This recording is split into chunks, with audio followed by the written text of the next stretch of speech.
Hi, welcome to Econland academy. और आज हम करेंगे economics and its four definitions. तो सबसे पहले हम देखते हैं व्हाट इज़ इकोनॉमिक्स। इकोनॉमिक्स जो शब्द हमारे पास आया है वो दो शब्द से जुड़ के बनता है। Number one is oikos, number two is nomos. Oikos का मतलब हाउस होल्ड, नोमोस का मतलब मैनेजमेंट, कस्टम और लॉ। ये दोनों वर्ड्स जो हैं ये ग्रीक लैंग्वेज से लिए गए हैं। जब हम इन दोनों वर्ड्स को इकट्ठा करते हैं तो हमारे पास आता है ओकियोनॉमिक्स, जिसका मतलब होता है मैनेजमेंट ऑफ हाउस होल्ड। और यहाँ से हमारा जो आज का जो मॉडर्न शब्द है इकोनॉमिक्स वो निकल के आता है। बिफोर 19th सेंचुरी जो इकोनॉमिक्स था उसको हम पॉलिटिकल इकोनॉमी के नाम से जानते थे। बिफोर 19th सेंचुरी हम इसको पॉलिटिकल इकोनॉमी के नाम से जानते थे।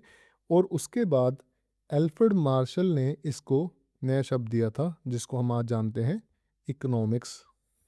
ठीक है, तो ये बात आपको याद रखनी है। नेक्स्ट हम करेंगे चार definitions. Number one is wealth, number two welfare definition, number three scarcity and number four is growth. ये डेफिनेशंस आपने अपने मास्टर्स में या बैचलर में पढ़ रखी होगी। सबसे पहले जो क्लासिक वेल्थ की डेफिनेशन है उसको दिया गया था एडम स्मिथ के द्वारा, जिसको हम फादर ऑफ इकोनॉमिक्स भी बोलते हैं। और ये क्लासिकल इरा में बिलोंग करती है, जहाँ क्लासिकल इकोनॉमिस्ट जो थे उनका चलन था। उसके बाद नियो क्लासिकल इरा में हमारे को देखने को मिलती है वेलफेयर डेफिनेशन, जो दी गई थी एल्फ्रेड मार्शल के द्वारा। नंबर थ्री पे न्यू एज इरा में हमारे पास आती है scarcity definition bye Lionel Robins. Now modern age में हमारे पास आती है ग्रोथ डेफिनेशन, जिसको दिया था पॉल सैमुअल्सन ने। अब आगे जाके हम इसको डिटेल में देखते हैं। Number one, the wealth definition. Wealth definition जैसे कि हमारे को पता है क्लासिकल इरा में दी गई थी बाय एडम स्मिथ। और यहाँ पे एडम स्मिथ की बुक का नाम भी लिखा हुआ है, the wealth of nation, which was published in 1776। ये आपको याद होनी चाहिए बुक्स का नाम और ये कब पब्लिश हुई थी। तो डेफिनेशन कहती है economics as the science of wealth. Economics जो है वो वेल्थ की साइंस है। इसके जो इम्पोर्टेंट फीचर है वो हम देख लेते हैं। Self interest, number one is self interest. Self interest का मतलब है कि हर इंडिविजुअल अपने सेल्फ इंटरेस्ट के लिए काम करेगा।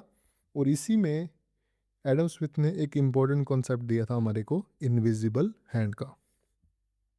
Next one is division of labour. Division of labour मतलब लेबर को आप डिवाइड कर दो, स्पेशलाइजेशन लेके आओ ताकि वर्क में एफिशिएंसी इंक्रीज हो।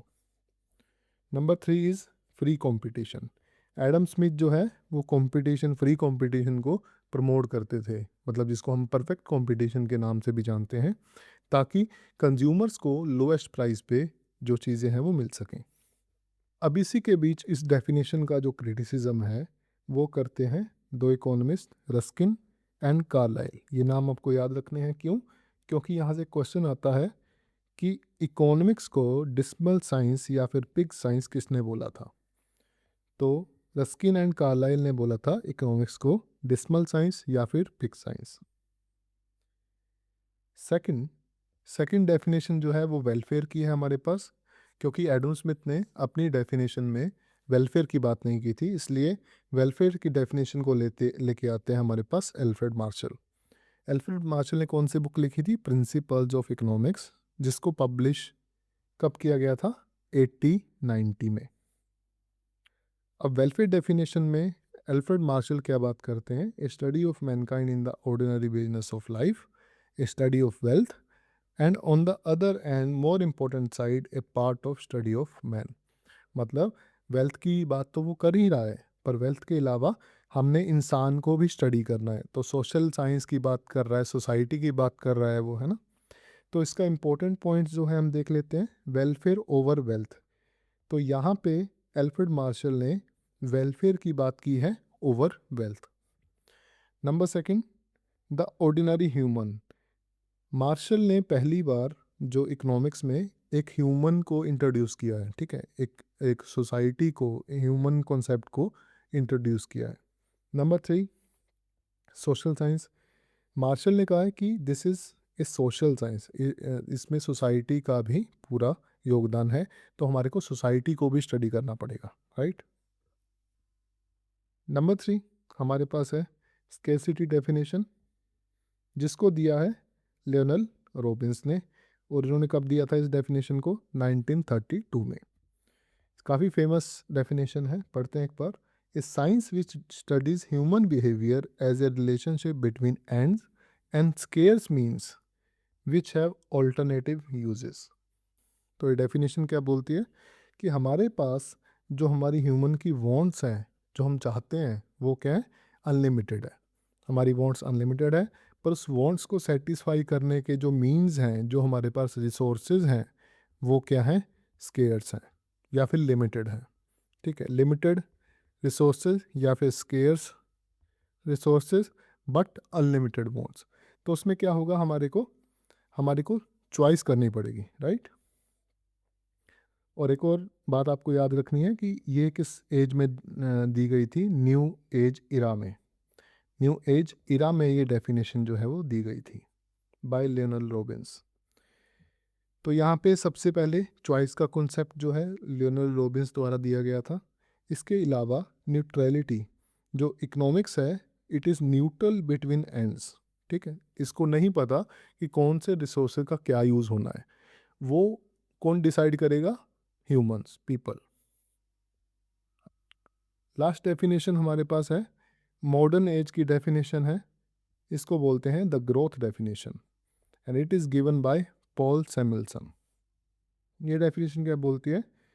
The growth definition is how man and society choose, economics is how man and society choose to employ scarce productive resources to produce various commodities over time and distribute them for consumption and in the future। तो यहाँ पे इसने time का जो concept है उसको introduce किया है। टाइम के अलावा डिस्ट्रीब्यूशन का कॉन्सेप्ट, कंजम्पशन का कॉन्सेप्ट इंट्रोड्यूस किया है। तो इसके इम्पोर्टेंट पॉइंट्स हम पढ़ते हैं। Number 1 is dynamic time element. सबसे पहले पॉल सैमुएल्सन ने इकोनॉमिक्स को ग्रोथ और टाइम का जो कॉन्सेप्ट है उसके द्वारा इंट्रोड्यूस किया था। ठीक। Second one is broad applicability. ये जो पॉल सैमुएल्सन की डेफिनेशन है, इसकी एप्लीकेबिलिटी बहुत ज़्यादा है। फाइनेंशियल मार्केट में हम फ्यूचर का, बॉन्ड मार्केट, इंटरेस्ट रेट वगैरह जो प्रोडिक्ट करते हैं वो थ्रू इकोनॉमिक्स ही करते हैं, right. Number 3 is holistic scope. इस डेफिनेशन का होलिस्टिक स्कोप है क्योंकि ये प्रोडक्शन की भी बात कर रही है, डिस्ट्रीब्यूशन की बात भी कर रही है और कंजम्पशन की भी बात कर रही है। तो इसको एक तरह से एक मैक्रो सोशल साइंस फ्रेमवर्क ये हमारे को दे रही है। और आज के समय पे सबसे जो इम्पोर्टेंट डेफिनेशन मानी जाती है वो यही है, द ग्रोथ डेफिनेशन। ठीक है, ये सबसे इम्पोर्टेंट डेफिनेशन है आज के समय पे जो हम यूज़ करते हैं, तो ये आपको याद रखना है। नाउ यहाँ पे सारी डेफिनेशन लिखी हुई हैं, एडम स्मिथ, मार्शल, रॉबिन्स, सैमुएल्सन। ठीक, इरा कौन सा है? एडम स्मिथ का क्लासिकल इरा, मार्शल का न्यू क्लासिकल इरा, रॉबिन्स का न्यू एज इरा एंड सैमुएल्सन का मॉडर्न एज इरा। की वेरिएबल जो इन्होंने डेफिनेशंस में यूज़ किया है वो क्या है? Material wealth. स्मिथ क्या किसकी बात करते हैं? मटेरियल वेल्थ की। मार्शल किसकी बात करते हैं? ह्यूमन वेलफेयर की। रॉबिन्स बात करते हैं स्केर्सिटी एंड चॉइस की। सैमुएल्सन बात करते हैं टाइम एंड ग्रोथ की। सब डेफिनेशंस का प्राइमरी फोकस क्या है? नेशनल वेल्थ क्रिएशन है एडम स्मिथ का। मार्शल का है social wellbeing of ordinary human. Robins का है neutral mechanics of resource allocation. और सैमुएल्सन का है dynamic societal distribution over time. I hope आपको ये वीडियो अच्छी लगी होगी। So like and subscribe and follow for more updates regularly on the channel. Thank you.